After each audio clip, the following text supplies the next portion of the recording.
मंडळी नमस्कार।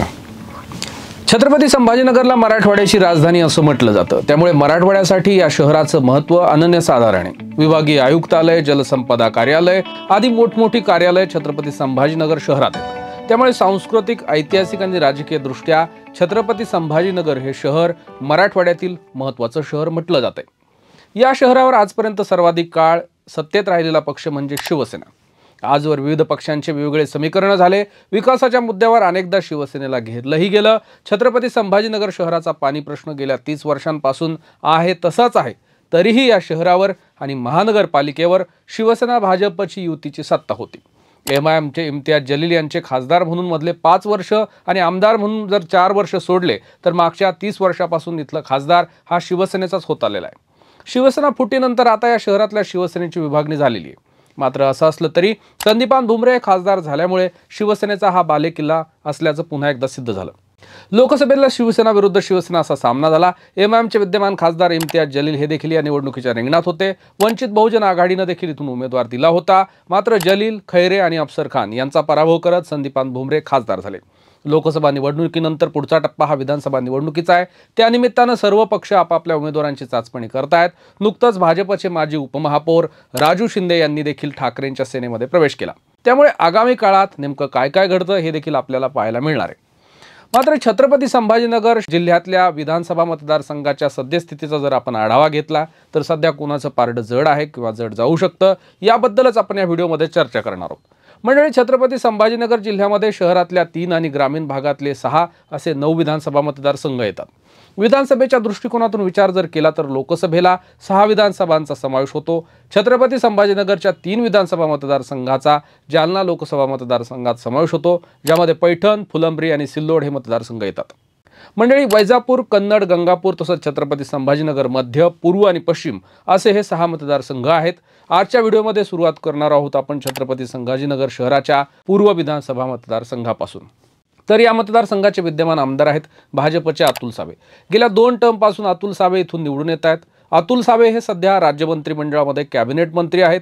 एक बहुजन ओबीसी चेहरा म्हणून पक्षात त्यांची चांगली प्रतिमा आहे। देवेंद्र फडणवीस यांच्या जवळची व्यक्ती म्हणून देखील त्यांची गणना होते। त्यामुळे तिसऱ्यांदा अतुल सावे यांना भाजपकडून तिकीट देण्यात येईल असं बोललं जाते। 2019च्या विधानसभा निवडणुकीमध्ये एमआयएम पक्षाचे अब्दुल गफार कादरी हे सावे यांच्या विरोधात उभे होते। अर्थात दुसऱ्या क्रमांकाची मतं देखील त्यांनाच पडली। त्यामुळे या मतदारसंघामध्ये हिंदू विरुद्ध मुस्लिम अशा पद्धतीचं वातावरण निर्माण केलेलं जाते किंवा आजपर्यंत होत आले।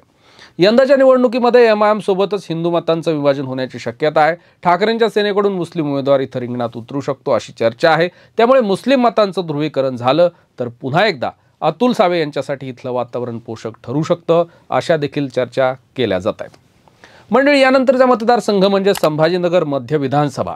या विधानसभा मतदारसंघाचे विद्यमान आमदार आहेत शिवसेना शिंदे गटाचे प्रदीप जयस्वाल।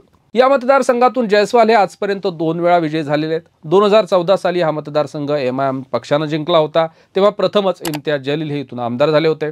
2014 साली शिवसेना, भाजप, काँग्रेस, राष्ट्रवादी हे सगळे पक्ष स्वतंत्र लढल्यामुळे या मतदारसंघात एमआयएम कडून मुस्लिम मतांचं ध्रुवीकरण झालं होतं। पण 2019च्या निवडणुकीमध्ये शिवसेना भाजप युती झाल्यामुळे हा मतदारसंघ शिवसेनेला जिंकता आला होता। यंदाच्या विधानसभेला वंचित बहुजन आघाडीचा देखील महत्त्वाचा रोल ठरण्याची शक्यता आहे। महाविकास आघाडीमध्ये वंचित आघाडीचा जर समावेश झाला तर हा मतदारसंघ महाविकास आघाडीला जिंकणं सोपं जाईल। तसंच शिवसेना विरुद्ध शिवसेना अशी लढाई इथं पुन्हा एकदा होऊ शकते। प्रतीक्षा मात्र ठाकरेंकडून कोणत्या इथून उमेदवार दिला जातो याचीच असणार आहे। विधान परिषदेचे विरोधी पक्षनेते अंबादास दानवे की लोकसभेला पराभूत झालेले माजी खासदार चंद्रकांत खैरे यांच्यापैकी कोण उमेदवार असेल याबद्दलही चर्चा होत आहे। तसंच लोकसभेला पराभूत झाल्यामुळे इम्तियाज जलील हे देखील या विधानसभा मतदारसंघात उतरण्याची शक्यता व्यक्त केली जाते। त्यामुळे या मतदारसंघात विधानसभा निवडणूक ही अतिशय चुरशीची असणार आहे। मंडळी, यानंतरचा विधानसभा मतदारसंघ म्हणजे छत्रपती संभाजीनगर पश्चिम विधानसभा मतदारसंघ। या मतदारसंघाचे विद्यमान आमदार आहेत शिंदेंच्या सेनेचे संजय शिरसाट। गेल्या 3 टर्म पासून शिरसाट या मतदारसंघातून निवडून येत आहेत।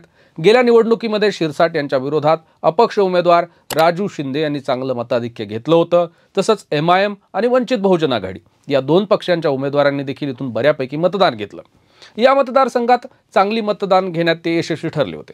शिवसेना फुटीनंतर शिरसाट यांच्याकडे शिंदे सेनेचे प्रवक्ते पदाची जबाबदारी आहे। तसंच आगामी जर मंत्रिमंडळ विस्तार झाला पुढच्या काळात तर शिरसाट यांचा मंत्रिमंडळात देखील समावेश होण्याची शक्यता आहे। हा मतदारसंघ राखीव असल्यानं या मतदारसंघात भाजपचे माजी उपमहापौर राजू शिंदे हे देखील तयारी करतायत आणि नुकताच त्यांनी ठाकरेंच्या सेनेत प्रवेश केला, त्यामुळे ठाकरेंच्या सेनेकडून शिंदे हे इथले उमेदवार असतील अशी शक्यता आहे।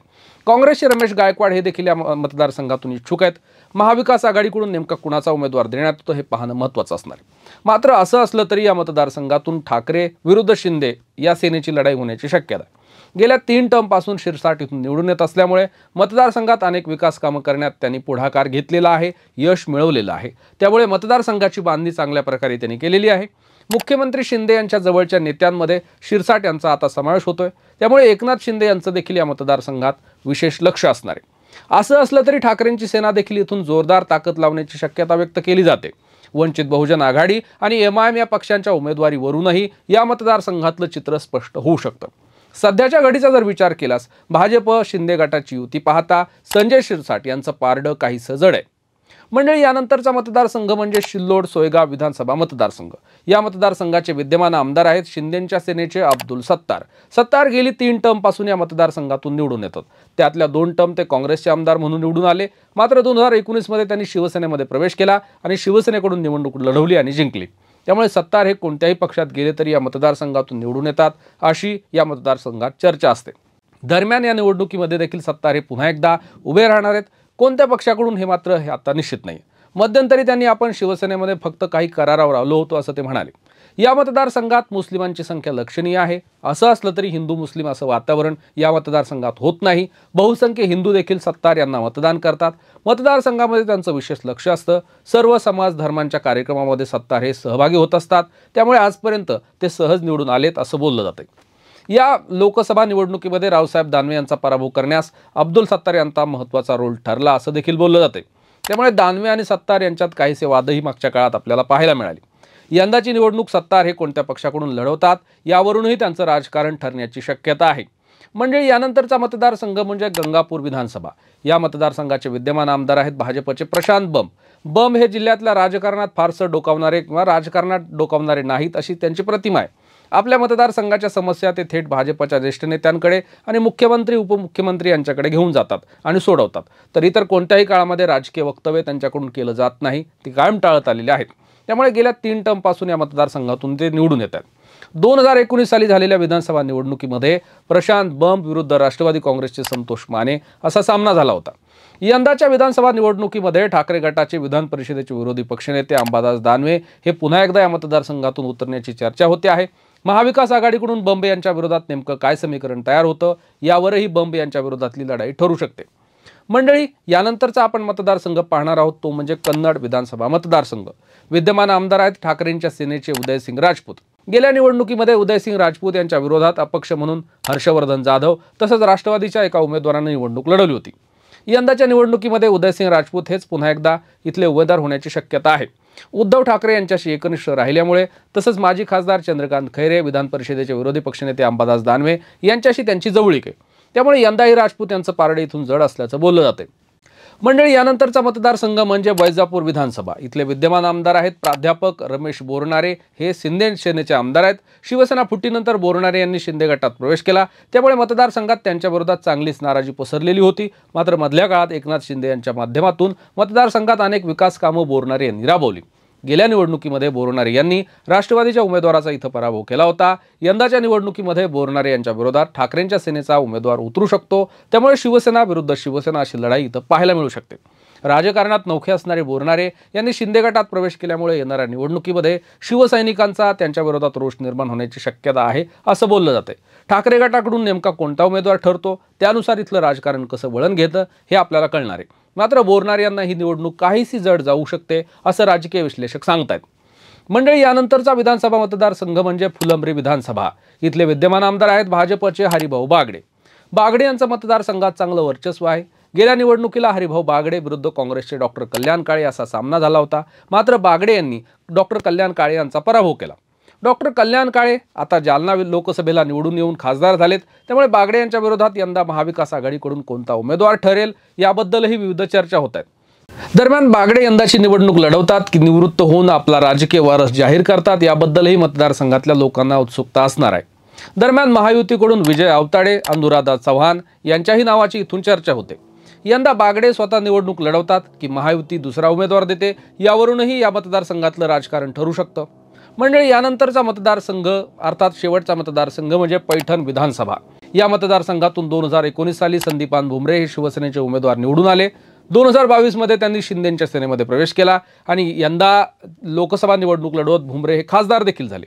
त्यामुळे यंदाची विधानसभा ही भुमरे यांचे पुत्र विलास भुमरे हे निवडणूक लढवतील अशी शक्यता आहे. तशी तयारी देखील विलास भुमरे यांच्याकडून सुरू आहे. मतदारसंघात भुमरे यांनी आपलं वर्चस्व राखलेलं आहे. यंदाच्या निवडणुकीमध्ये मराठा आरक्षणावरून राजकारण झालं तर विलास भुमरे यांच्यासाठी ते लाभदायक ठरू शकतं, कारण मराठा चेहरा. तसंच मनोज जरांगे हे संदीपान भुमरे यांना मामा म्हणतात. त्यामुळे त्यांच्यातलं नातं पाहता यंदाच्या निवडणुकीला विलास भुमरे यांच्यासाठी या मतदारसंघात वातावरण पोषक ठरण्याची शक्यता आहे. दरम्यान ठाकरेंच्या सेनेकडूनही तगडा उमेदवार इथून देण्याची शक्यता आहे. नुकतंच गतवेळा विधानसभा लढवणारे राष्ट्रवादीचे दत्ता गोरडे यांनी ठाकरेंच्या शिवसेनेत प्रवेश केला. त्यामुळे त्यांच्या नावाची इथून चर्चा होते आहे. तसंच महाविकास आघाडीकडून ठाकरेंची सेना हा मतदारसंघ लढवेल असं देखील बोललं जाते. दरम्यान संदीपान भुमरे हे संभाजीनगरचे खासदार झाल्यामुळे त्यांचा मुलगा विलास भुमरे हे जर विधानसभेला उभे राहिले तर परिवारवादाचा मुद्दा देखील इथं उपस्थित होऊ शकतो आणि त्याचाच फटका हा भुमरेंना बसू शकतो अशी एक शक्यता देखील व्यक्त केली जाते. तुम्हाला काय वाटतं, या 9 मतदारसंघापैकी असणाऱ्या या मतदारसंघात कोणता उमेदवार निवडून येईल, तो कोणत्या पक्षाचा असेल आणि त्याचं समीकरण काय असेल याबद्दल आम्हाला कमेंट बॉक्समध्ये नक्की कळवा आणि अशाच नवनवीन व्हिडिओसाठी पाहत राहा कडक बात.